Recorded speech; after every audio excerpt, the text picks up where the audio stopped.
성부와 성자와 성령의 이름으로 아멘. 사랑하는 아빠, 아버지, 지금까지 살아온 그 많은 날 동안 주님으로부터 받은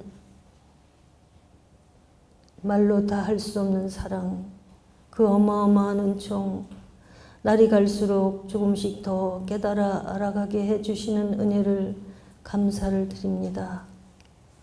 내가 주님 앞에 드린 것은 죄밖에 없습니다. 살아온 나날 뒤를 돌아보니 주님 앞에 얼마나 큰 부끄러움과 어리석음과 비참함을 드렸는지, 그러나 주님은 마다하지 않으시고 우리의 모든 죄와 허물을, 그리고 부끄러움과 우리의 천박한 모든 잘못된 것들을 다 걷어가 주시고, 그 대신 주님은 우리에게 너무도 귀한 선물을 주셨습니다. 우리 주 예수님의 그 보배로운 피를 우리가 날마다 부음받을 수 있는 은총을 주셨고, 형용할 길 없는 하느님의 그 사랑을 날마다 부어주셨고, 그리고 그것도 부족해서 주님은 우리에게 당신이 행해 놓으신 그 많은 공로 업적을 선물로 주시기를 원하십니다. 우리가 원하는 만큼 그 공로를, 그 업적을 받을 수 있다라는 이 어마어마한 은총은 어떻게 표현할 방법이 없습니다. 주님, 너무나 감사합니다.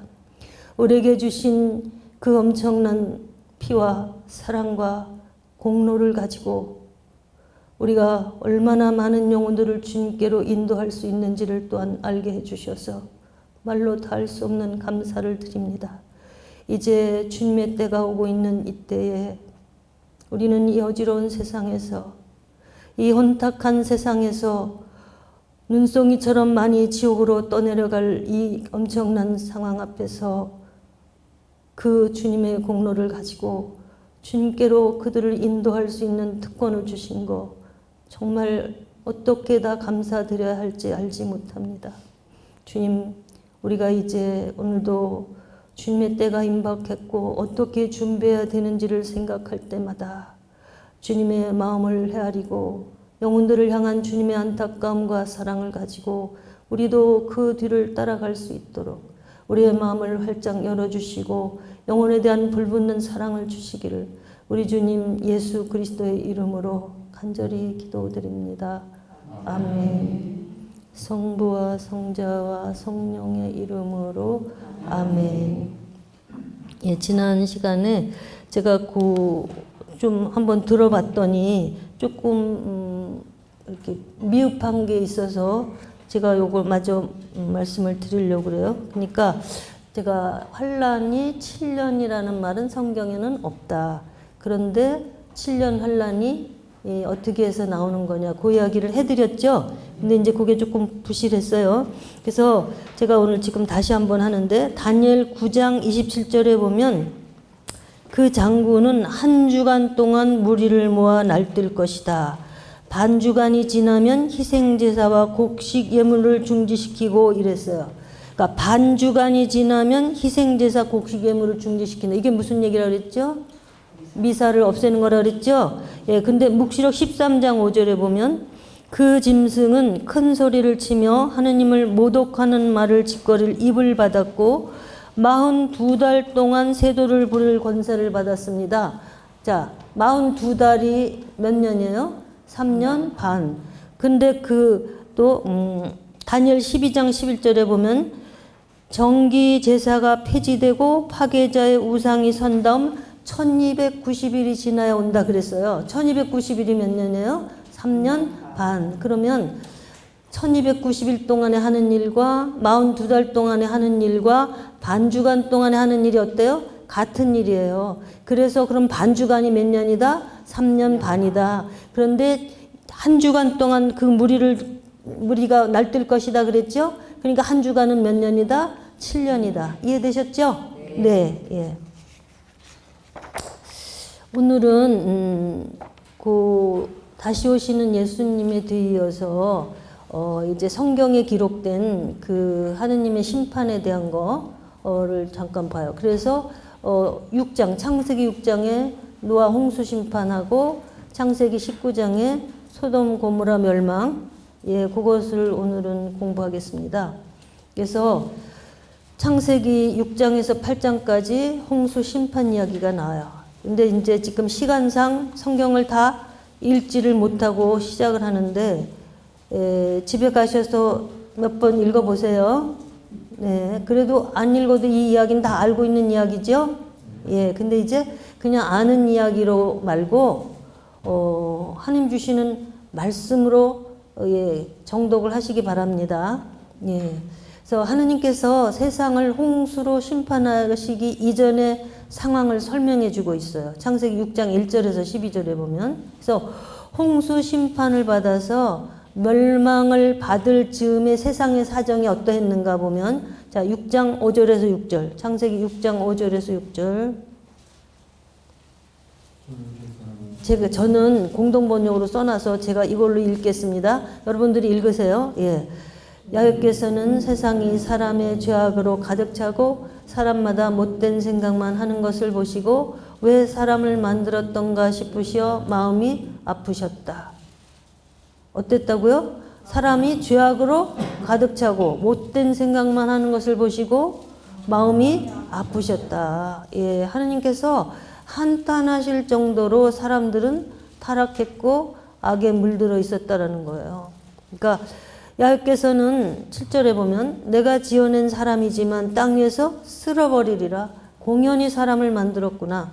사람뿐 아니라 짐승과 땅 위를 기는 것과 공중의 새까지 모조리 없애버리리라. 공연히 만들었구나 하고 탄식하셨다 그랬어요. 그러니까 하느님의 심판 계획이 여기 잘 기록되어 있지요. 그리고 하느님은 그 말씀하신 대로 홍수로 심판을 내리셔요. 예. 그래서 이 말씀을 통해서 우리는 지금 정말 경각심을 가져야 될 때지요. 주님의 재림을 기다리는 신앙과 이제 마지막 때를 대비하는 신앙생활에 대해서 우리가 좀 더 각성해야 돼요. 아, 온대만 알아가지고 안 되는 거예요. 온다면 봐봐, 우리 집에 오늘 밤에 도둑이 들어온대. 그러면 온다는 거 알았으면 어떻게 해야 돼요? 예, 만반의 준비를 하겠죠. 그러면 주님이 오실 때가 눈앞에 와 있다는 거 우리 지금 다 알고 있어요. 생활이 달라지셨어요? 달라지셨어요? 예, 노력하고 있죠. 예, 그게 정답인데. 우리가 하다못해 땅에서 매면 하늘에서도 매고 땅에서 풀면 하늘에서도 푼다 그랬어요. 우리가 눈앞에 이제 심판을 앞에 놓고 있다면 계속해서 내 마음을 들여다봐야 돼요. 그러니까 누구 어떤 사람하고라도 팁끌 만큼이라도 나의 어떤 잘못으로 인해서 묶인 게 있다면 내가 용서를 청하고 그걸 풀어야겠죠. 예, 저쪽에서 그런 거면 내 힘으로 어찌 할 수 없는 거지만 어쨌든 그런 작은 거 하나서부터 시작해서 정리를 해가야 되는 거예요. 그러니까 하다못해 살아온 삶을 돌아보면요. 그런 거 저는 중간에 한번 중간계산을 그렇게 하게 하시더라고요. 제가 97년도였는데 그 이전의 모든 삶을 하다못해 남한테 뭐 어떻게 제가 직장생활 하면서 볼펜 하나라도 우리는 그 물자를 풍성하게 줬어요. 제가 은행 본점에 있었는데 그 비서실에서는 막 다 맘대로 갖다 쓰게 해요. 그래서 막 어떤 때는 막 하나 갖다 쓸 것도 2개 가지고 그래가지고 또 청소하는 아줌마도 주고 뭐 하면서 제가 막 인심을 쓰고 이렇게 그런 걸 다 돌아보고 기어 갚을 기회를 주시더라고요. 그런 걸 다 해야지 돼. 우리 마음의 정리를. 내가 살아온 삶이 어땠는가 돌아봐야지 돼요. 나는 뭐 별로 그런 거 없어. 아유, 있어요. 털어보면 먼지가 다 나와요. 그래서 그런 것부터 시작해서 내 마음에서 올라오는 어떤 투덜거리는 소리, 그게 내 마음이거든요. 겉으로는 뭐 그럴싸하게 신앙생활 잘하는 것 같아도 순간순간 올라오는 그 내 마음의 어떤 불편한 거에 대한 투덜거림이 있어요. 어떤 그런 생각지도 않았던 말이 올라올 때도 있어요. 이런 것들을 돌아보고 내 마음 상태가 어떤가도 봐야 되고 이런 거에 대해서 하나님 이거 다 가져가 주세요. 나는 그렇게 하고 싶지 않아요. 정말 이제는 나의 어떠함을 위해서 사는 것은 이제 그만하고 싶어요. 그러니까 진저리가 나요. 정말 주님을 위해서만 온 정신을 다해서 살 수 있기를 원합니다. 이런 마음의 고백이나 이런 삶의 이런 돌아보는 시간들이 필요하겠죠? 특히 마음 중심을 이렇게 들여다보는 시간들을 가질 수 있었으면 좋은데 이렇게 외적인 신심 생활만 하는 사람은 그게 어려워요. 그러니까 묵주백단하고 뭐 많이 하고 매일 가서 봉사하고 이런 거에 중점을 두면 자기 내면 안에 문제는 별로 못 봐요. 그러니까 물론 그런 것도 해야 되지만 그것보다 더 중요한 것은 주님은 뭐라? 나는 너 마음을 본다. 네 마음을 본다. 마음의 중심이 중요하다. 그래서 그런 것에 이제 우리의 초점을 맞춰야 된다라는 거. 우리가 이제 곧 대경고가 오면 우리가 지은 죄에서부터 시작해서 내 영혼의 상태를 다 보여주신다 그랬잖아요. 예, 그때 기절을 하지 마시고 저나 여러분이나 기절해서 죽을 사람도 많다 그랬으니까 기절해서 죽을 만큼 충격받지 마시고 아, 내가 이런 사람이구나. 나는 저 사람들만 그런 줄 알았더니 그런 거 내 속에도 다 있네. 예, 내가 더하네. 이제 이런 거를 볼 수 있어야 된다라는 거야. 이해되시죠? 예, 예. 그리고 이제 마태복음 24장에 보면 이거 왜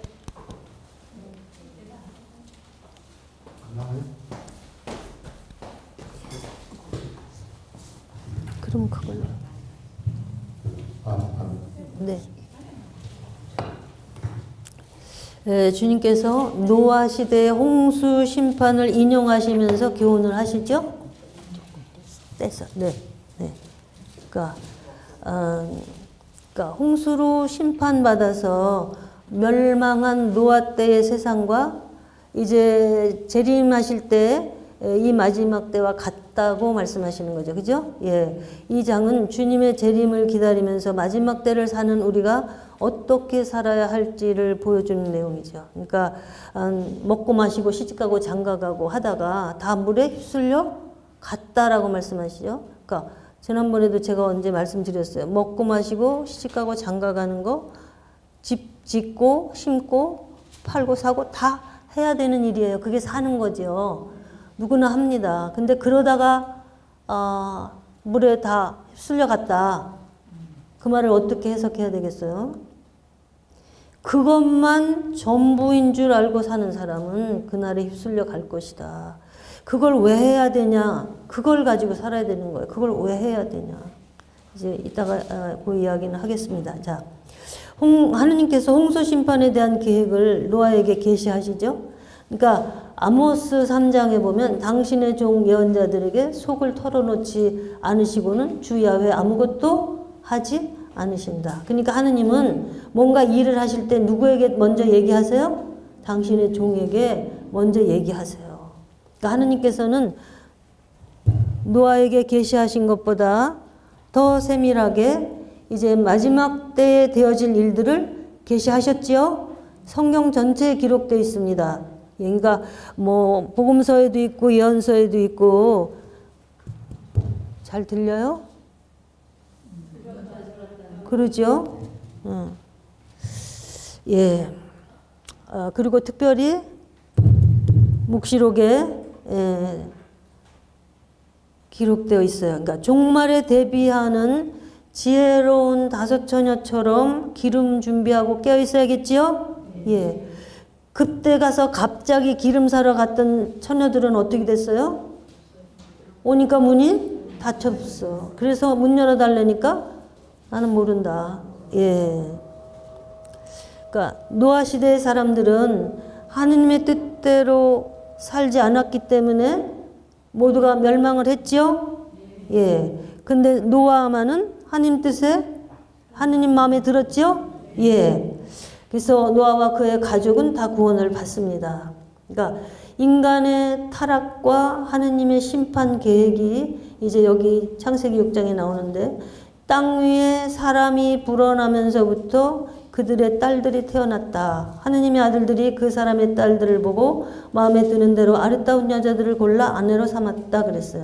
여기에 사람의 딸들, 그리고 하느님의 아들들이라는 표현은 그러니까 앞장부터 연관해서 이렇게 살펴보면 알 수 있어요. 뭐냐면 창세기 3장에서 타락한 인간에게는 이제 칠죄종이 뿌리를 내렸죠. 예. 그러고 나서 4장에 어떻게 돼요? 바로 형이 아울을 죽여요. 예. 이 죄짓는 심각한 인간의 모습이 기록되었습니다. 그래서 카인의 후손들의 계보가 또 나와요. 그 다음에. 그러니까 4장에 보면, 이제, 놋 땅에 가서 살면서 카인은 후손들을 많이 낳았어요. 그 후손들이 도시를 이루고 세상의 물질 문명을 발전시켰습니다. 그래서 카인은 물질 문명을 발전시키는 쪽으로 살았고, 이 하느님의 사람들은 뭐를 했어요? 양을 쳤지요. 그죠? 예. 근데 이 육축을 쳐서 힘들어 수고하지 않고 그냥 양식을 해결하고, 각종 악기를 만들어서 쾌락을 즐기고, 각종 연장과 기계를 만들어서 생활의 편리를 도모했고, 날카로운 무기를 만들어서 사람을 죽이는 죄를 저지르는 이런 문화, 인간의 문화를 발전시켰어요. 누가? 카인의 후손들이. 카인의 후손들은 사람의 정과 욕망을 만족시켜주는 세속적인 문화의 진보를 이루게 했어요. 그래서 그러니까 뭐냐면 하느님 중심이 아닌 철저히 인간 중심의 물질 문명을 발전시켰다는 거. 누가? 카인의 후손들이. 예. 이들은 천국보다 이 세상을 더 사랑했고 욕망을 추구하고 행복을 추구하면서 살았어요. 한마디로 카인의 후손들은 천국을 향해서 가는 나그네들이 아니라 이 세상을 사랑하면서 이 세상에 정착하는 사람들이었다 이 말이에요. 여러분 우리가 이집트에서는 이집트 문명은 어때요? 벽돌을 구워서 집을 지었지요. 예, 그게 세상이에요. 그런데 광야로 데리고 나온 하느님의 백성들은 벽돌 구워서 집 지었어요? 아니에요. 뭐 했어요? 텐트 쳤죠? 거두라 그러면 거두고 피라 그러면 피고. 이게 무슨 이야기일까요? 그러니까 이집트 문명은 이 땅이 내가 살 곳이야. 그래서 벽돌을 굽고 튼튼하게 집을 짓고 오래 살아야 돼. 그런데 광야에 나간 하느님의 백성들은 이리 가라 그러면 이리 가고 저리 가라면 저리 가야지. 여기가 내 집이 아니잖아. 그죠? 그래서 텐트를 옮기면서 살았어요. 그러니까 뭐냐면 천국을 향해 가는 나그네라는 거예요. 우리 인생은.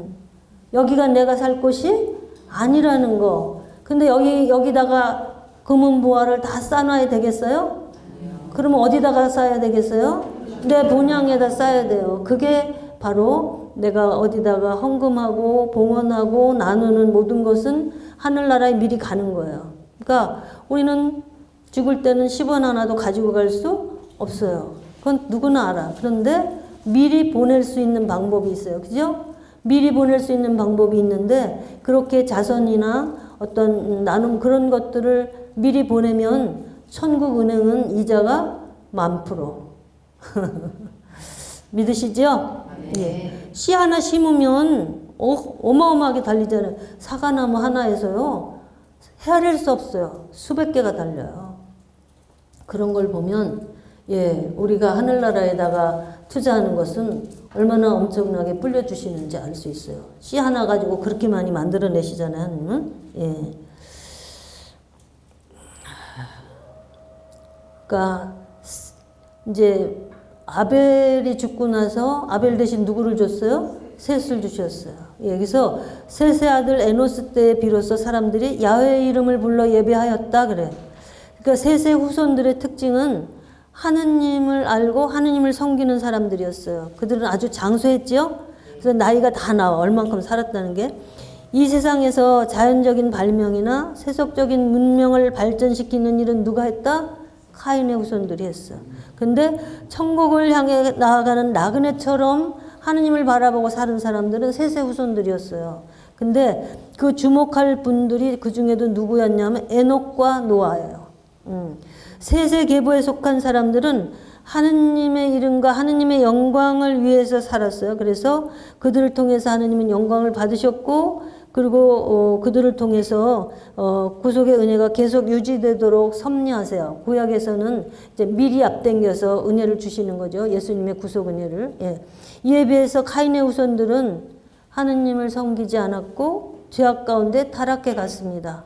그래서 내용을 요약하자면 이런 거예요. 셋의 후손들은 하느님을 영광스럽게 한 하느님의 자녀들이었고, 카인의 후손들은 하느님을 거역하고 죄 가운데 머무는 어둠의 자녀들이었다. 예, 세상에는 두 무리가 삽니다. 우리가 연구차가 흰 줄 검은 줄로 딱 치지요. 예, 하느님의 눈에는 우리는 카나다 사람이 또 영국 사람이 프랑스 사람이 이렇게 구분을 하지만 하느님의 눈에는 누가 보여요? 이스라엘과 모든 민족, 열방 이렇게 이스라엘이 아닌 열방. 예. 그러니까 다시 말해서 신자냐 비신자냐 하느님의 눈에는 그렇게 나눠지는 거예요. 그래서 우리가 사도신경 할 때 그러죠. 산자와 죽은 자를 심판하러 다시 오시리라 믿나이다. 예. 우리 눈에는 어느 나라 사람 흑인종 황인종 이렇게 보이지만 하느님의 눈에는 믿는 자냐 안 믿는 자냐 그걸로 나눠져요. 다시 말해서 창세기에서부터 생명나무냐 선악나무냐 축복이냐 저주냐 생명이냐 죽음이냐 우도냐 좌도냐 양이냐 염소냐 이렇게 밀이냐 가라지냐 이렇게 두 부류로 나누어져요. 우리의 삶이 어느 부류에 속해 왔습니까? 여기 지금 1절에 기록된 사람은 사람의 딸들이래요. 그 말은 뭐냐면 죄악 세상 가운데 있는 카인의 후손을 이야기해요. 2절에 기록된 사람은 이제 하느님의 아들들, 셋의 계보에 속한 사람들을 이야기하는 거죠. 이러한 역사적 상황에서 이제 창세기 6장이 기록됐다는 것을 이제 기억하시고, 카인의 후손들은 철저히 육적으로 사는 사람들이었다. 셋의 후손들은 하느님을 알았고 하느님을 섬기며 이제 하느님을 영광스럽게 해야 되는 의무를 가지고 하느님의 백성으로 살았다 이 얘기야. 이제 그런데 여기 그런데가 문제예요. 그런데 이 하느님의 백성들이 카인의 후손들의 아름다움에 현혹돼 가지고 자기 좋은 대로 결혼을 하게 됐어요. 여기서부터 문제예요. 솔로몬이 왜 그렇게 타락한지 아시죠? 이방 여인들을 이방신을 섬기는 여인들을 데려다 다 같이 살면서 그 이방 족속이 섬기던 우상들을 가지고 들어와서 하는 것을 다 허용하면서 타락된 게 시작한 거죠. 예. 그것처럼 이제 셋의 후손들도 이렇게 카인의 후손의 그 아름다운 여인들을 이제 다 결혼하고 이러면서 섞여서 하느님을 잊어버리고 하느님 뜻을 저버리고 외인하고 결혼하면서 하느님을 점점 멀리하게 됐다라는 거. 그래서 셋의 후손들은 죄로 어두워져가는 세상에서 빛의 자녀로 살아야 했습니다. 그런데 어둠과 어울려서 하느님을 떠나게 됐다라는 거. 지금 우리 교회도 마찬가지예요. 믿는 사람은 많이 있지만 실제로 외인과 똑같이 세속에 물들어 살잖아요. 예? 안 그래요? 예. 그러니까 야고보서 1장 27절에도 말씀하세요. 그러니까 하느님을 잘 섬기는 사람들은 고아와 과부를 돌봐주고 그리고 세속에 물들지 않도록 자기를 지키는 사람이다 그랬어요. 세속에 물들지 않도록 자기를 지키고 있습니까? 열심히 한다고 애는 쓰죠. 그죠? 예, 근데 거의가 다 세속 사람들하고 다를 게 없이 사는 거예요. 믿는다는 사람들이. 그래서 제가요, 어떤 자매님이 상담하자고 그래가지고 얘기를 하는데, 그래. 그러니까 자기 딸이 선을 받는데 뭐 이런 이야기를 하는 거예요. 근데 뭐 그 시집이 이제 아주 절의 골수래요. 그래서 그러면 안 되지요. 그랬더니 변호사인데요. 이러는 거예요. 아니, 변호사가 그렇게 대단해요? 하느님을 버리고 거기를 가야겠어요? 물론 그렇게 생각하면 저도 또 극단적이죠. 그건 아닌데, 물론 그 사람한테 시집 가서 그들을 하느님께로 인도할 수도 있어요. 예, 그럼 더 잘된 거죠. 그런데 그렇게 골수로 하는 사람들 집에 가서 그렇게 하려면 이쪽에 있는 사람의 믿음이 남달라야 되는 거예요. 근데 이도 저도 아닌 사람은 그런 데 가면 그리로 그냥 휩쓸려 가는 거죠. 자기도 뭐 시어머니가 못하게 하면 그냥 쉰다 그러면서 하나님 멀어져 가는 거죠. 주님이 3절에 보면 사람은 동물에 지나지 않으니 나의 입김이 사람들에게 언제까지나 머물러 있을 수 없다. 예, 사람이 뭐같이 됐다? 동물에 지나지 않는 사람. 예, 기가 막힌 거예요 이게 지금. 그러니까 창세기 3장에서 타락해버린 아담과 하와의 후손들인 모든 사람들은 이제 하느님을 떠나서 짐승처럼 뭘 가지고 사냐? 본능과 욕망을 따라서 사는 거예요. 하느님을 제치고 뭘 따라서? 본능과 욕망을 따라서 살게 됐다라는 거. 그래서 하느님이 보실 때 세상이 너무나 썩어버렸다. 정말로 무법천지가 되어버렸다. 그래서 속속들이 썩어 사람들이 하는 일에 땅에 냄새를 피우고 있었다라고 말하고 있어요. 그래서 왜 사람을 만들었던가 싶어서 마음이 아프셨다 그랬는데 이 아프셨다라는 단어가 히브리 말로 엘리보인데 이 원뜻은 뭐냐면 그의 마음 안으로 괴로운 것이 들어왔다. 그러니까 하느님의 마음 안으로 괴로운 것이 들어갔어요. 그게 뭐예요? 인간의 죄악이 들어간 거예요. 예, 인간이 죄인이 돼버린 거. 그걸로 인해서 하느님은 아파. 예수님요 흐느껴 우시잖아요. 예수님이 흘린 눈물이 온 세상 모든 사람이 흘린 눈물보다 많다는 사실을 아세요? 어떤 분이 저한테 자기가 동정성을 잃어버린 것에 대해서 이렇게 얘기를 나눴어요. 근데 그때 뭔 얘기를 했냐면 옆에서 예수님이 울고 계셨어요. 그러더라고요. 예수님이 유다가 도둑질하는 장면을 보시고 얼마나 우셨는지 아시죠? 그 하느님의 사람인 그리스도의 시에 보면 우리가 죄질 때마다 예수님은 말로 할 수 없는 눈물을 쏟으십니다.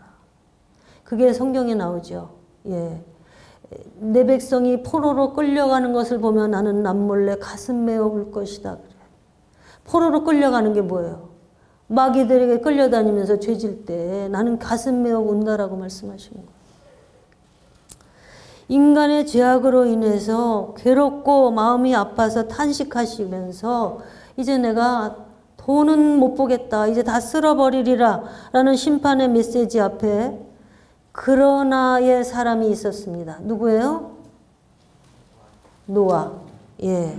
그러나 노아만은 하느님의 마음에 들었다 그래요. 온 세상이 썩어서 무법천지가 돼 있었는데 그러나 노아만은 하나님 뜻대로 살았다는 이야기죠. 아멘. 예. 에드님께서는 세상에서 마지막 빛의 자녀라고 할 수 있는 노아를 찾아내셨어요. 정말 올바르고 흠없는 사람, 하느님을 모시고 사는 사람 노아를 찾으셨고 이제 그 노아는 하느님 마음에 들었어요. 그래서 노아를 통해서 이제 그 일을 시작하십니다. 그래서 야훼께서 7장 1절에 보면 노아에게 말씀하셨다. 너는 내 식구들을 다 데리고 배에 들어가라. 내가 보기에 지금 이 세상에 올바른 사람 너밖에 없다. 예, 너밖에 없는데 그 8식구는 다 살아남지요? 구원은 누구 단위예요? 무슨 단위예요? 가족 단위예요. 너와 내 집이 구원 얻으리라 그랬어. 주 예수를 믿으라 그러면 너와 내 집이 구원 얻으리라. 여러분의 가족이 구원됐음을 믿습니다. 예. 그러니까 하느님은 그 간수가 세례 받을 때도 그랬죠? 너와 내 집이 구원 얻으리라. 그러니까 가족들을 같이 구원해 주신다는 거. 라합이 붉은 줄을 내려놓고 그 친척들을 모아놓고 있었죠. 그 집에 들어 있었던 사람 다 구원을 받았죠. 아멘. 예, 예. 이 홍수 심판이 시작될 때 노아의 나이는 600살이었어요. 그는 아내와 아들들과 세 며느리들과 함께 방주에 들어가서 이제 살아남아요. 그런데 이제 그 배를 120년 동안 지었다는 거예요. 그 이야기는 조금 이따 할게요. 하여튼 120년 동안 지을 동안 아무도 거기에 관심 없었습니다. 그리고 배를 다 지어놓고 다 들어와라 일주일 동안 기다렸습니다. 이래 동안 회개하고 돌아오기를 기다렸지만 단 한 사람도 돌아오지 않았어요. 예. 노아가 전하는 구원의 소식에 관심이 없었어요. 자신들의 욕심과 본능 따라서 제멋대로 살다가 모두 휩쓸려 멸망당하고 말았다는 이야기예요. 루카복음 17장 28절에 말해요. 먹고 마시고 장가들고 시집가고 사고 팔고 심고 집 짓고 하다가 물심판 불심판에 다 멸망하고 말았다라는 이야기예요. 예, 그러니까 하느님의 우리가 왜 사느냐? 하느님의 뜻을 이루기 위해서 사는 것입니다. 또 하나는 사랑하는 사람으로 변화되기 위해서 이루어가기 위해 사랑을 이루어가기 위해서 사는 거예요. 그러니까 거룩한 사람 되기 위해서 하느님을 사랑하기 위해서 우리가 먹고 마시고 사고 팔고 심고 집 짓고를 하는 것입니다. 아멘. 밥 먹는 거 왜 드세요? 왜 식사하세요? 아멘. 하느님의 영광과 구원을 위해서 하느님 사랑해서 하는 거예요. 그러니까 그런 하느님의 영광과 구원을 위해서 밥을 먹는 사람이 맛이 있네 없네 하면서 이렇게 할 수 있을까요? 아니에요. 이제 그건 나중에 우리가 식욕에 대해서 할 때 공부할 거예요. 어쨌든 우리는 먹든지 마시든지 무슨 일을 하든지 다 하느님의 영광을 위해서 하라고 말씀하세요. 그래서 내가 걸음을 걸을 때도 하느님의 영광을 위해서, 빨래를 할 때도 하느님의 영광을, 설거지도 하느님의 영광을 위해서, 모든 것을 하느님의 기쁨을 위해서, 하느님을 사랑해서 하느님의 영광을 위해서. 이게 그냥 내 성에서 자동으로 돌아가야지 돼요. 그래서 그러니까 노아가 600세 되던 해 2월 17일 날 바로 그날 땅 밑에 있는 물줄기가 모두 터지고 하늘에 구멍이 뚫렸다. 그러니까요, 40일 동안 위에서 폭우가 쏟아진 것뿐만 아니라 땅 밑에 물줄기도 다 터졌다는 거예요. 그러니까 위로 아래로 물이 완전 뒤집어 쓴 거지요. 이렇게 40일 동안 밤낮으로 폭우가 쏟아지니까 산들이 다 잠겼고 땅에 움직이는 생물은 다 죽었지요. 방주에 들어간 8식구와 방주에다 놓은 쌍쌍이 짐승들 그것만 살았어요. 그러니까 하느님께서 방주의 문을 닫으신 후에 심판이 시작되었습니다.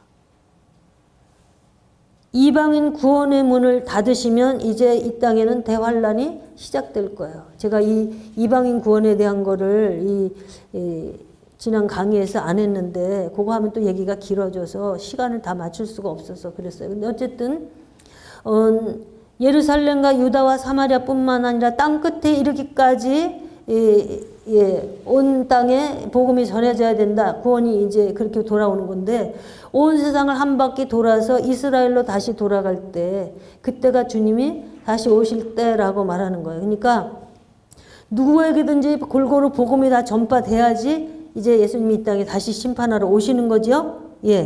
그때가 마지막 그때가 이방인들이 다 구원을 받을 수 있는 기회를 주시는 거예요. 지금 우리가 왜 그 영혼 구원을 위해서 막 우리가 주님의 그 많은 공로를 가져다가 막 봉헌을 해야 되냐. 지금 수많은 영혼들이 지옥으로 갈 준비가 다 돼 있어요. 그냥 오늘이라도 주님이 오시면 다 지옥으로 쏟아져 내려갈 수밖에 없어요. 근데 그 카운트다운 이전에 지금 한꺼번에 많은 영혼을 구원할 기회가 있다라는 거예요. 어떻게? 우리에게 주신 하느님의 예수님의 공로, 예수님의 그 순환 공로, 창조하신 공로, 모든 예수님의 공로가 다 따르잖아요. 그 공로로 수많은 영혼을 구원할 수 있죠. 제가 지난 며칠 전에 치과에 가서 이 일을 했는데 다 이렇게 골고루 이게 안 됐어요. 뭐라 그래 그걸 마취가 안 됐어요. 그러고서 막 하니까 얼마나 아파요. 막 죽여.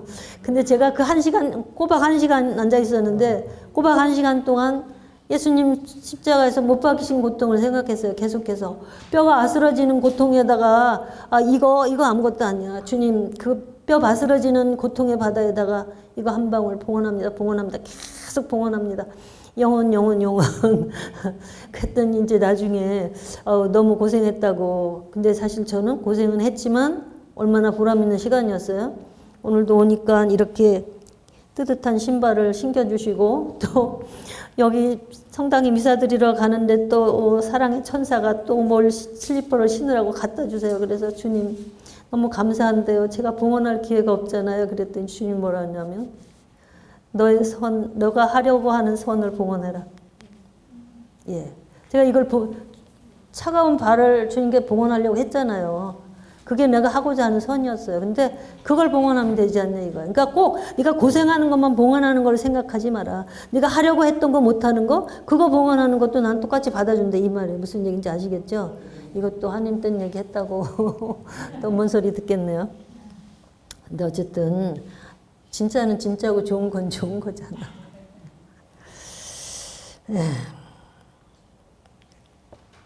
어쨌든 우리에게 이런 기회까지를 주시는 하느님 찬미 받으소서. 정말 예, 오늘 아까 내가 사랑받았고 은총 속에 산 것은 그 찬미한데 제가 가슴이 너무 뜨거웠어요. 예, 정말 얼마나 많은 사랑을 받았고 얼마나 많은 은총 속에 살았는데 그것도 부족해서 제가 어저께 그 동정 마리아 책에 예, 공로까지 주신다는 거 아니에요. 공로까지. 결국 하나님 뜻은 공로를 주시고자 하는 거잖아. 당신은 모든 공로 우리한테 다 주고 싶은 거예요. 내가 받을 수 있는 만큼 다 받을 수 있어요. 내가 원하는 만큼 받을 수 있어요. 원하는 만큼을 받아서 저 사람들을 구원하는 데 쓸 수 있어요. 아멘? 예. 그렇게 엄청난 수지 맞는 장사를 허락하신 하느님은 찬미를 받으셔서 예. 그래서 그렇게 지금 우리는 그런 걸 하면서 기다려야 되는 거예요. 주님 오실 때를. 내 내면도 들여다봐야 되고 그리고 한다면 막 남 눈에 띄게 봉사하는 것도 중요하고 해야 되는 일은 해야 돼요. 그거 다 중요한 거예요. 근데 안 보는 가운데도 그 수시로 할 수 있는 거 있죠? 나만 아는 비밀. 주님과 나만 아는 거. 그거 성모님이 하신 게 그 일이에요. 성모님 평생 동안 그 많은 성인 성녀들이 했던 어떤 그 영웅적인 어떤 기적이나 뭐 대단한 일 한 거 없어요. 성모님. 그렇죠? 한 거 뭐 있어요? 그런데 수많은 성인 성녀들이 한 거 다 합쳐도 성모님 거를 따라갈 수 없다는 거 아니에요. 예, 그게 뭐예요? 예, 그렇게 주님의 공로를 계속 내 거 삼아서 봉헌하고 영혼들을 사랑하고 예수님이 원하는 소원을 같이 원한 거예요. 이해되시죠? 예.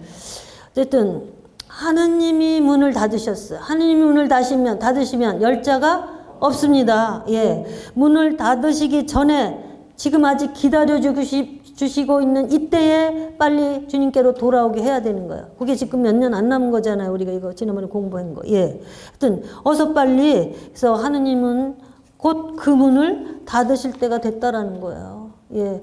그 문 안은 생명이고 밖은 죽음이에요. 봐봐요. 배 문을 닫았어요. 배 안에 있는 사람은 아무리 억수같이 비가 쏟아져도 배 안에서는 생명인데 배 밖은 죽음이에요. 그 안은 영원한 복락이고 밖은 영원한 불의 괴로움으로 가는 거예요. 그렇죠? 예. 그러니까 그 나무로 뭐냐면 잠실 농구 경기장 20배의 크기래요. 이 노아의 방주가. 예? 생각을 해보세요. 방방을 지어가지고 거기다가 다 짐승을 쌍쌍이 다 넣고 그랬잖아요. 그래도 남았다 그랬어요. 예, 뭐 1층, 2층, 3층. 하느님은 다 1, 2, 3층으로 해요. 예, 근데 그 크기가 길이가 150m. 생각해보세요. 배 길이가 150m, 나비가 25m, 높이가 15m. 예. 근데 다 전나무를 가지고 만들었어요. 그러니까 그 오랜 세월 그 큰 배를 만들 때 사람들이 노아를 뭐라고 생각했을까요? 저 미친 짓 한다 그랬어요. 다. 왜 그렇게 알 수 있냐면 한 사람도 들어온 사람이 없는 거 보면 뻔하잖아요. 다 미친 취급 받은 거예요. 그 오랜 세월을. 그러면서도 꿋꿋이 하느님의 명령에 순종해서 노아는 새 세계를 열어요. 새 시대를 열어요. 예. 그러니까 전나무로 그 배를 만들었는데 그 전나무 사이사이에다가 역청을 발랐어요. 그게 뭔지 아세요? 그 역청은 예수 그리스도의 피를 의미하는 거고 그것이 왜 필요하냐? 그 사이를 막아서 세상물이 흘러 들어오지 않도록 한 거예요. 아멘. 매일매일 예수님의 피로 덮으시기 바랍니다. 매 순간 예수 그리스도의 피와 저를 덮으소서 하세요. 예, 예. 그래서 예수님의 피는 세상물로부터 우리를 예, 막아줍니다. 예. 어느 날 이제 그 구원의 문은 호련히 닫힐 것이에요. 하느님이 닫으실 거예요. 언제까지나 기다려주시는 건 아니에요. 그러니까, 예, 우리가 부지런히 영혼 구원을 위해서, 그렇다고 가족들 구원된다고 멀거니 앉아있으면 되겠어요? 기도한 만큼이에요, 다. 예, 기도하시기 바랍니다. 그, 어리반 터틀, 그분이 쓴 거기에 보면은, 어려서 이 그거 뭐라 그래요? ADHD 막 수선 맞은 그 병을 앓으면서 아버지한테 무지막지하게 폭력을 당하고 자랐어요. 그래가지고 이제 가출하고 그래가지고 이제 놀다가 그러다가 하느님 만나가지고 이제 천국 가서 보고 오고 이렇게 됐어요. 그런데 천사가 자기한테 얘기해 줬어요. 네가 어쩌다 이 복을 받았냐? 너의 돌아가신 어머니가 너를 위해 4만 번 기도했다 그랬어요. 다 기도의 응답으로 오는 거예요. 모든 것 은혜가. 하느님은 그냥도 주실 수 있지만, 그냥 주시는 분도 있지만 다 기도의 응답으로 그것을 역사하십니다. 예. 그래서 문은 닫히고 폭우는 무섭게 쏟아질 때 수많은 사람들이 방주로 몰려왔을 건 뻔한 사실이죠. 예. 그런데 방주는 밖에서는 문을 여는 고리가 없어. 예. 하느님이 닫으셨어요. 내가 열 수 없습니다. 어리석은 다섯 처녀 아무리 간청했지만 외면하셨어요. 예. 분명히 들으시오 나는 당신들이 누구인지 모릅니다 하며 외면하셨다 그랬어요. 그날과 그 시간은 아무도 모른다. 그러니 항상 깨어 있어라. 항상. 예. 내가 주님의 방주 안에 들어왔는가? 예. 내가 지금 주님의 성심 안에 들어 있는가? 예, 내가 지금 주님과 하나 되어 있는가? 계속해서 예, 우리는 깨어서 기도하면서 그걸 바라고 원해야 돼요. 하나님께서 기회를 주신 동안 자비와 사랑으로 기다리시고 또 기다리시고 또 기다리시지만 끝내 돌아오지 않으면 하느님은 준엄한 심판을 하시는 분이라는 거. 예. 그래서 죄악 세상을 홍수로 심판하신 하나님의 섭리, 이것은 지금 오늘 사는 우리에게 경종을 울리는 거예요. 분명히 우리 앞에, 눈앞에 지금 와 있는 거. 그 무서운 심판에서 노아는 구원을 받았어요. 그 구원받은 그 믿음이 뭐예요? 그러나의 신앙이에요. 모든 사람이 다 세속에 물들어서 흥청거리고 자기 하고 싶은 대로 자기 뜻대로 살았지만 그러나 노아만은 하늘을 바라봤고 하나님이 원하시는 일을 하려고 했고 하나님 앞에 기도했고 하나님의 구별된 백성으로 살았다라는 거. 지금 우리가 그렇게 그 길을 가야 된다라는 거. 아멘? 예. 바로 우리가 가져야 할 신앙입니다. 그는 하느님의 뜻을 받아들이는 피아타는 신앙인이었어요. 그러니까 순종하는 의지가 예, 남달랐던 거지요. 어떻게 그 큰 배를 그 오랜 세월 멸시받아가면서 만들 수 있겠어요. 예. 자기 생각이 어떻든, 자기 뜻이 어떻든, 자기 것을 싫든 좋든 이해가 되든 안 되든 무조건적인 신뢰를 가지고 하느님의 말씀에 순종한 거죠. 예. 그 당시에 홍수가 뭔지 몰랐다고요. 예. 그런데 홍수를 대비해서 이렇게 큰 배를 지어라 했을 때 생각해보세요. 그 큰 배를 지을 생각을 한번 해보세요. 한번. 150m, 길이 150m. 응? 예. 바로 이런 삶이 하느님을 하느님 되게 하는 삶이죠. 하느님을 주인 되게 하는 삶이죠. 아멘? 예. 주님이 주시는 것은 무엇이든지 나에게 유익하다라는 생각. 그러니까 왜 이런 일이 나에게 그러지 않고 이런 일을 나에게 주실 때는 뭔가가 있어. 또 뭘 더 좋은 걸 주시려고. 이런 생각을 하는 거예요. 그러니까 작은 십자가는 나의 모든 기쁨입니다. 희생과 포기를 요구하실 때 나에게 좋은 걸 주려고 하신 하느님은 찬미를 받으소서. 아멘. 예. 이게 정답이에요. 예. 근데 이 노아가 순종한 거는 결코 쉬운 일이 아니었죠. 예. 온 세상 사람이 이해 못할 일이야. 가족들도 이해 못했을 거예요. 그렇지만 어쨌든 끝까지 하나님 말씀에 이의를 달지 않고 순종해서 새 시대를 여는 주인공이 된 거예요. 예. 그리고 올바르고 흠없고 하느님을 모시고 사는 경건한 삶을 살았다는 것. 그러니까 사람들로부터 들려지는 소리 그리고 내 눈으로 보여지는 상황 이런 안에서 우리는 어때요? 마음이 왔다 갔다 하지요. 오락가락해요. 근데 시대의 조류를 거슬러서 살아있는 삶을 사는 거야. 누가 그랬어요. 피라미드 살아있는 건 거슬러 올라간다. 죽은 고기는 물 따라서 둥둥 떠내려가는 거야. 세속의 문화 따라서 둥둥 떠내려가는 사람들은 영적으로 죽음의 길을 가는 거죠. 그것을 거슬러서 싸워서 죄를 안 지려고 하고 하나님 뜻대로 보이지 않고 들리지 않지만 그분의 뜻을 깨닫고 그 길을 가는 사람, 거슬러 싸우는 사람. 연어가 어떻게 가는지 아시죠? 예. 거슬러서 올라가잖아요. 막 곰 발톱에 막 응? 그러면서 거슬러서 자기가 태어난 모천으로 돌아갑니다. 예, 하느님의 부르심 앞에 가는 거예요. 그게 하느님이 연어들에게는 그것으로 부르시는 거예요. 그래서 거길 가는 거예요. 이렇게 보잘것없는 미물도 하느님의 부르심 앞에 죽음을 불사하고 예, 그렇게 순종을 하는데 하물며 우리는 하느님이 나를 위해서 어떻게 하셨는지를 생각해 보세요. 죽음을 불사하고 가야 하는 길이라는 거. 저는 이렇게 막 강하게 떠들고 집에 가서 내가 이렇게 너무 힘들어서 막 이러면서 눕고 싶을 때는 나는 지금 뭐 하고 있는 거야. 남 보고 떠들어 놓고서 바울 사도가 그러잖아. 예, 자기를 쳐서 복종시켜라. 자기가 전한 말씀대로 살기 위해서 그렇게 했다라는 거잖아요. 근데 저는 그렇게 제대로 살지도 못해요. 그래서 마음이 많이 찔려요. 그래서 나 사실 이런 말씀 전하는 거 안 하고 싶어서 여러 번 하나님 앞에 걸었어요. 나 그런 거 안 하고 싶어. 나 이렇게 사는 얘기 안 하고 싶어요. 너는 너만 생각하니 이래.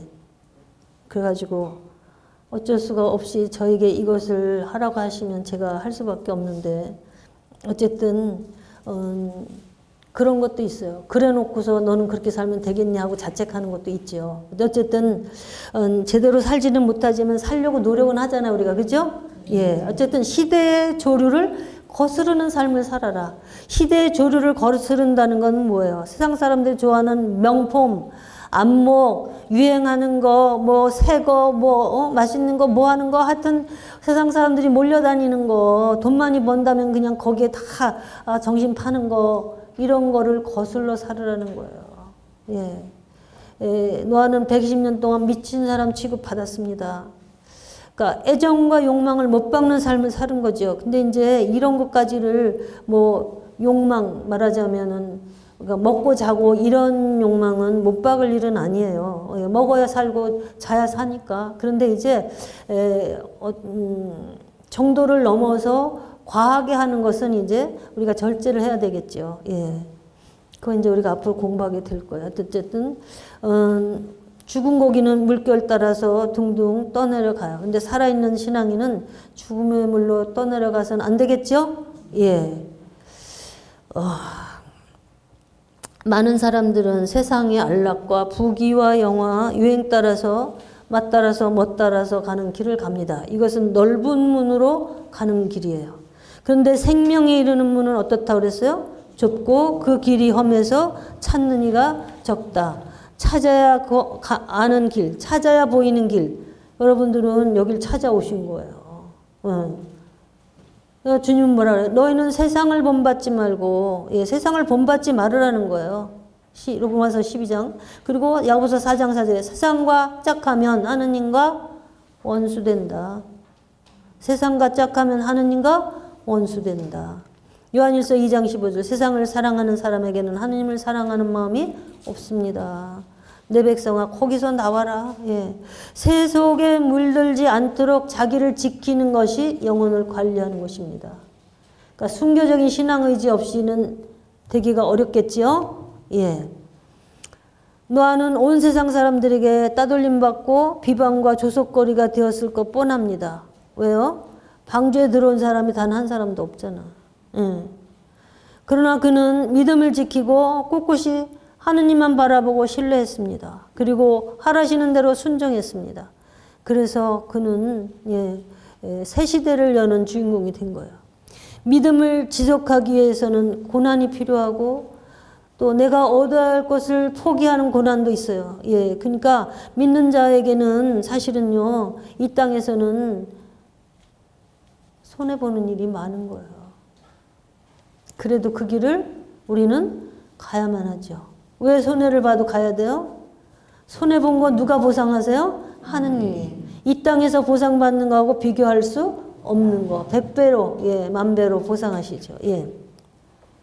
엘리야 예언자 시대에 많은 사람들이 기근에 허덕였습니다. 근데 성경에 보면 그러나 사랍대 과부의 가정은 하느님이 책임져 주셨지요? 예. 느부갓네살 왕 시대에 온 백성이 금신상 앞에 절했어요.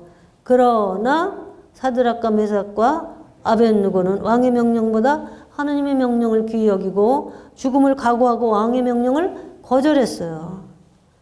그래서 죽어야 할 처지에서 하느님께 영광을 돌렸지요? 아멘. 그런 믿음으로 가야 된다. 이거 지금 우리가 살아야 되는 게. 어떤 신앙? 그러나의 신앙. 예. 사드락과 메삭과 아벳느고 같은 신앙. 노아 같은 신앙.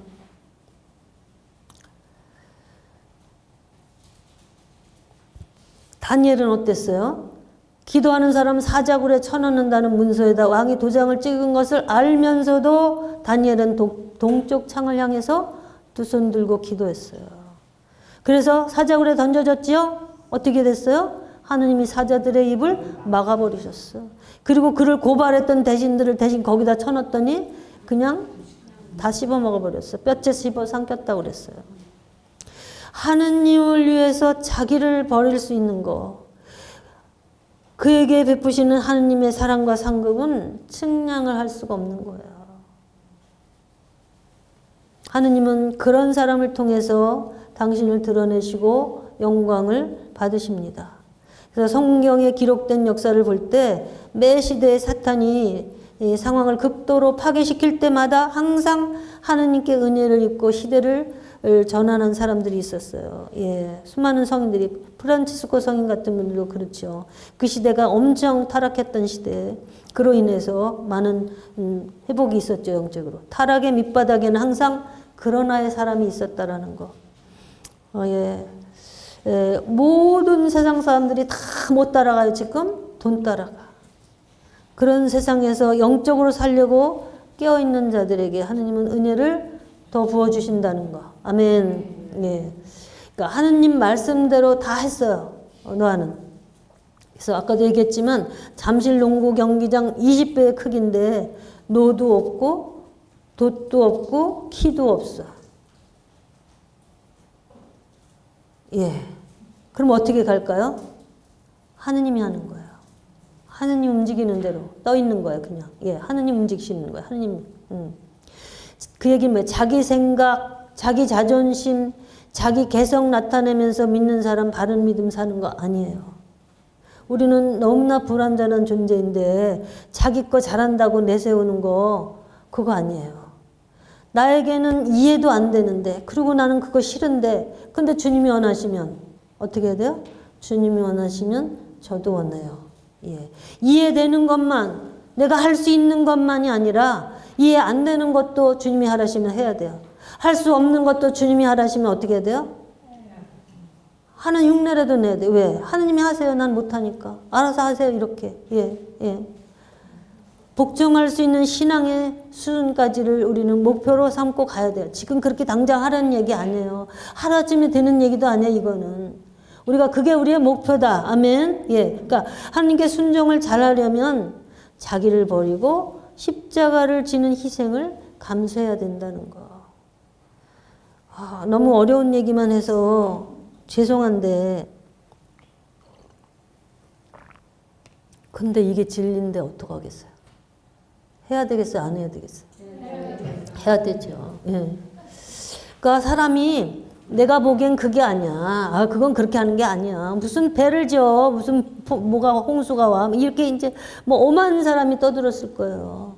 예. 그러니까 똑똑하다는 사람들이 더 그런 거 말 많이 해요.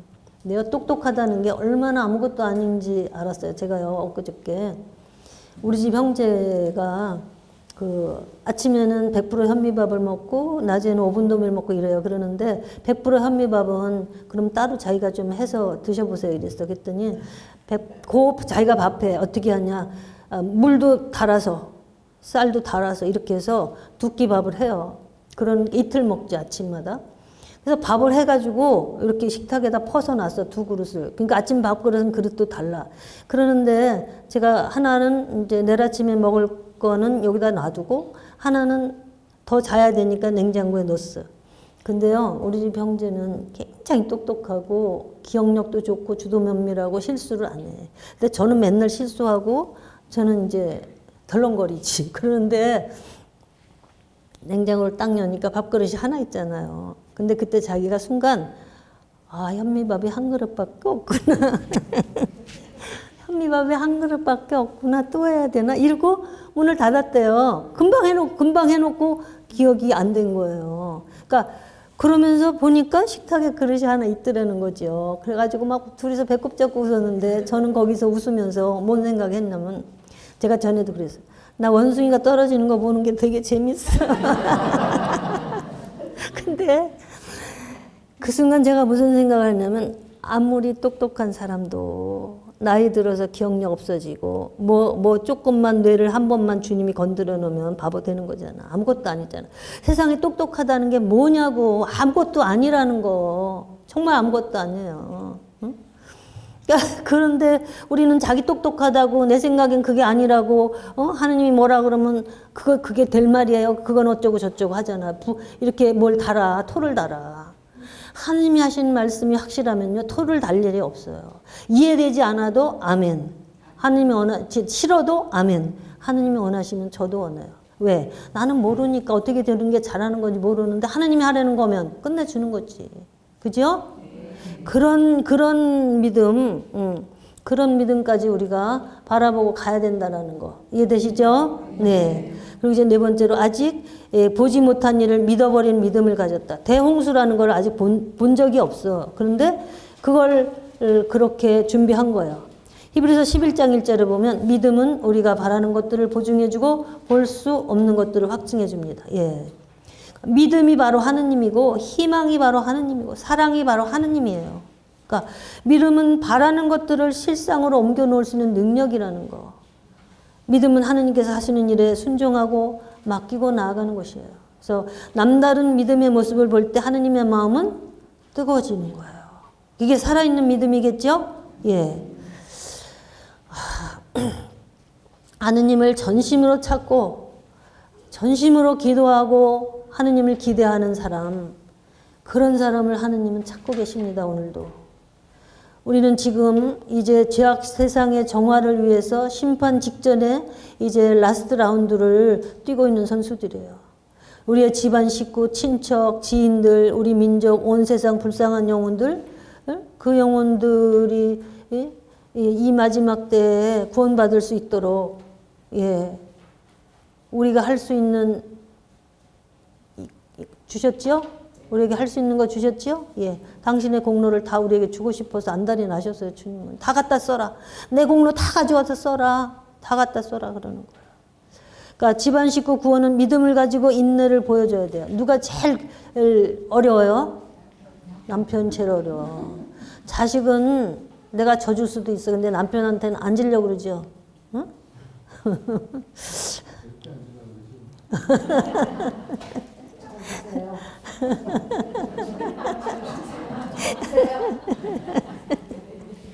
그러니까 제가 그랬잖아요. 처음에 결혼해가지고 이제 결혼하려고 영세 받았거든요. 영세 받는다 그래서 결혼한다 그랬죠. 그랬는데 열심히 안 가려고 그러는 거예요. 그래서 이제 막 이제 말다툼 했고 뭐 이렇게 신경이 했어요. 그때 저보고 그러더라고요.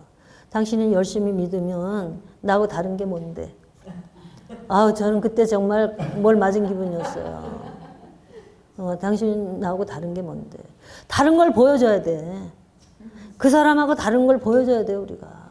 그래야 감동을 받아야 나오지. 말로 오라 그래가지고 절대로 안 돼요. 예. 옆에 사람은 그래. 다른 저 먼데 사람은 말로도 돼.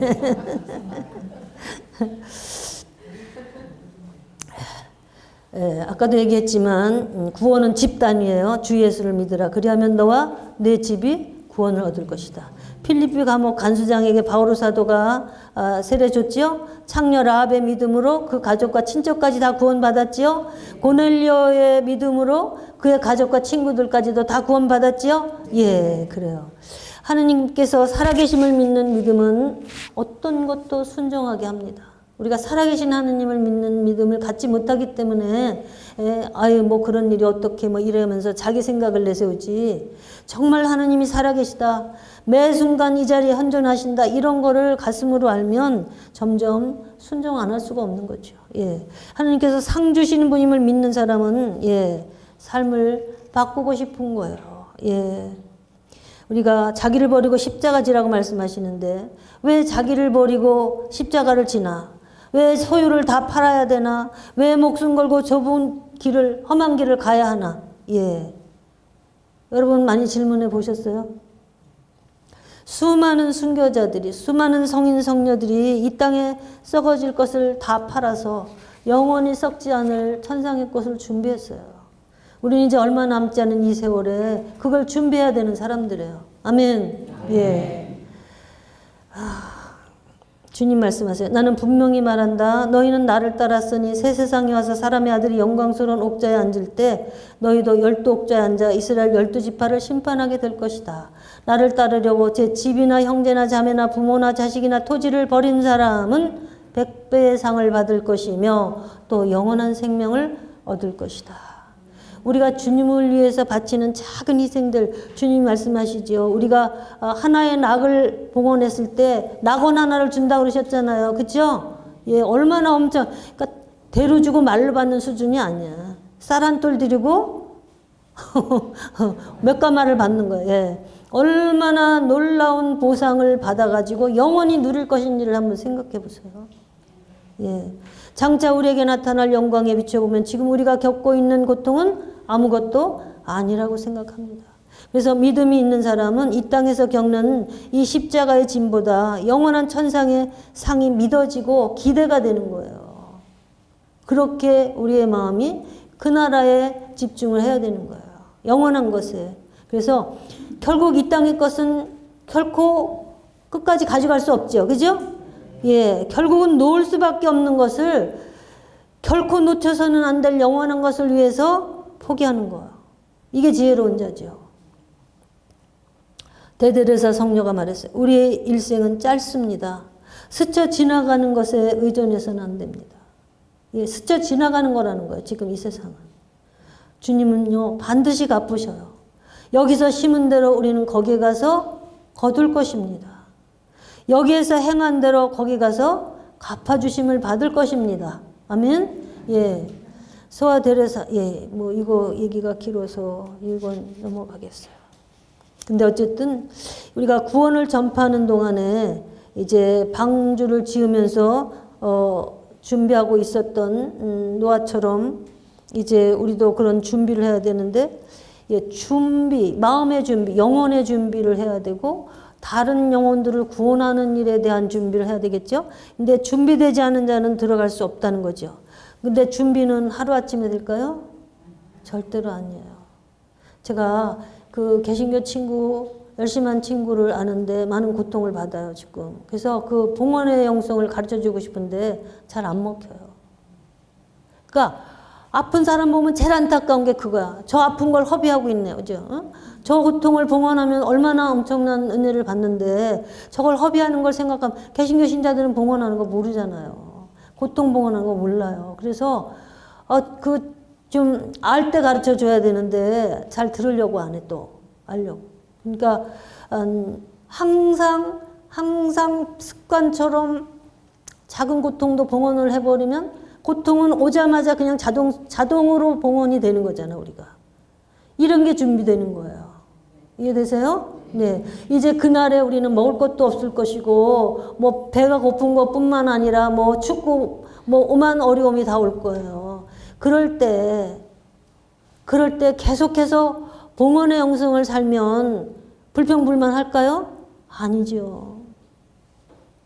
그럴 때 우리는 그렇게 못 먹고 못하는 사람에게 나에게 온 거를 돌려줄 수도 있는 거죠. 예.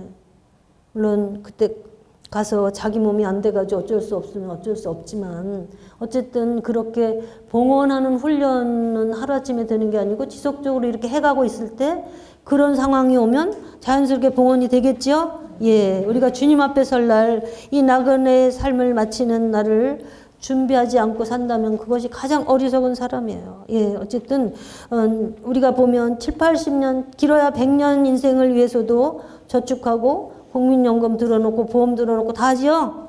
예. 그런데 영혼을 위해서 아무런 준비를 안 하고 산다면 바보예요, 그게. 바보지요. 예.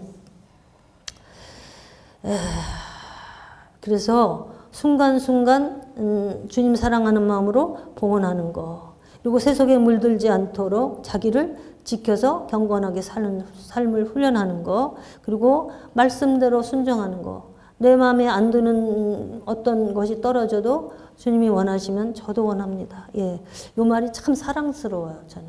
주님이 원하시면 저도 원해요. 이거요. 어떤 상황이 올 때마다 힘이 나요. 해보세요, 여러분도. 예. 그래서 그리고 천상의 것을 믿고 바라고 이 땅의 것을 가볍게 여기는 거. 예. 하루하루 훈련을 통해서 준비되어 갑시다. 예. 그래서 하느님을 바라고 사랑하는 사람은 깨어있게 돼요. 예. 가라반달 성모 발현에서 콘치타에게 주신 내용을 조금 읽어드리고 마치겠습니다. 그러니까 복되신 동정녀께서는 가톨릭 신자들이 천국이나 지옥 같은 다른 세상에 대해서 생각하지 않는다고 말씀하셨습니다. 우리가 마땅히 여기에 대해 생각해야 하며 만일 그렇게 한다면 우리의 삶이 그리스도와 일치할 수 있을 것이라고 말씀하셨습니다. 그러니까 천국에 대해서 생각을 안 하고 산다는 거, 우리가 천국 지옥에 대해서. 성모님이 하신 얘기예요. 복되신 동정녀께서는 우리가 예수님 순환에 대해 더욱 생각하고 묵상해야 된다고 말씀하셨습니다. 우리만이 아니라 다른 사람들도 그렇게 하도록 해야 한다고 말씀하셨습니다. 아멘. 그러니까 예수님 순환 묵상하는 건 필수예요. 하루도 빼놓지 말고 하시기 바랍니다. 예, 그래서 순환을 묵상할 때야말로 내가 과연 이제 하느님을 위해서 어떻게 살아야 되는가가 나와요, 내 속에서. 하느님이 나를 위해서 이렇게 순환 받으셨는데, 하느님이 나 같은 걸 위해서 이렇게 고통 받으셨는데, 나는 하느님을 위해서 어떻게 살아야겠는가? 하느님은 나를 위해서 못 치를 고통이 없으셨는데, 나는 하느님을 위해서 못 치르는 게 왜 이렇게 많은가? 묵상해서, 예, 그러니까, 그리고 연홍 영혼에게 루이사가 물어봤을 때 어떤 영혼이 가장 잘 가는 영혼이냐 그랬더니 고통의 가치를 아는 영혼이다 그랬어요. 예, 고통의 가치를 아는 영혼. 이렇게 하면 우리는 하느님의 행복에 가까이 가게 되고 하느님에 대한 사랑과 기쁨으로 우리의 십자가를 받아들이게 될 것이라고 말씀하셨습니다. 1965년에 발현하신 복되신 동정녀께서는 많은 추기경들, 주교들, 신부들이 멸망의 길을 걷고 있으며 많은 영혼들을 함께 데리고 가고 있다. 성체에 대한 중요성을 점점 더 업신여기고 있다. 너희는 자신의 노력으로 하느님의 노여움을 풀어드려야 한다. 너희는 보다 많은 희생과 기도를 바치며 예수님 순환을 묵상해야 한다라고 말씀하셨어요. 여러분, 그러니까 그러니까 뜻으로, 하나님 뜻으로 많은 영혼들과 함께 온 세상의 모든 감시를 매일 방문하세요. 그래서 감시단에 홀로 계신 예수님을 흠숭하고 사랑해드리기 위해서 그렇게 기도할 수 있죠. 모든 사람을 같이 방문할 수 있게 할 수 있지요. 어마어마한 거죠. 예. 성모님이 그랬어요. 이제 잔이 가득 차고 넘친다. 철철 넘친다. 너희는 예수님의 순환을 생각해라. 나는 누구든지 나를 위해 고통당하는 사람과 함께 있을 것이다. 아멘. 예. 영광이 성부와 성자와 성령께